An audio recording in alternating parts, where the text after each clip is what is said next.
Israeli generals, low on munitions, want a truce in Gaza. Israel's military leadership wants a ceasefire with Hamas in case a bigger war breaks out in Lebanon, security officials say. Israel's top generals want to begin a ceasefire in Gaza even if it keeps Hamas in power for the time being, widening a rift between the military and Prime Minister Benjamin Netanyahu, who has opposed a truce that would allow Hamas to survive the war. The generals think that a truce would be the best way of freeing the roughly 120 Israelis still held, both dead and alive, in Gaza, according to interviews with 6 current and former security officials. Under-equipped for further fighting after Israel's longest war in decades, the generals also think their forces need time to recuperate in case a land war breaks out against Hezbollah, the Lebanese militia that has been locked in a low-level fight with Israel since October, multiple officials said.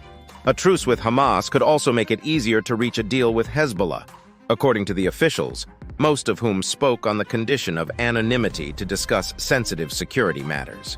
Hezbollah has said it will continue to strike northern Israel until Israel stops fighting in the Gaza Strip.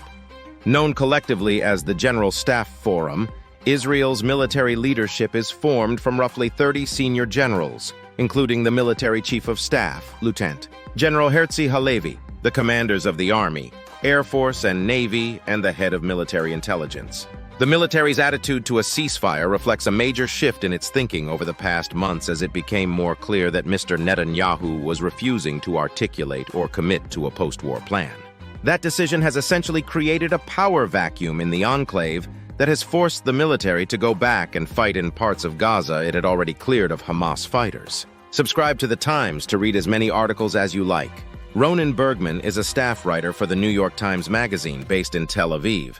His latest book is Rise and Kill First: The Secret History of Israel's Targeted Assassinations, published by Random House. More about Ronen Bergman. Advertisement. Skip advertisement.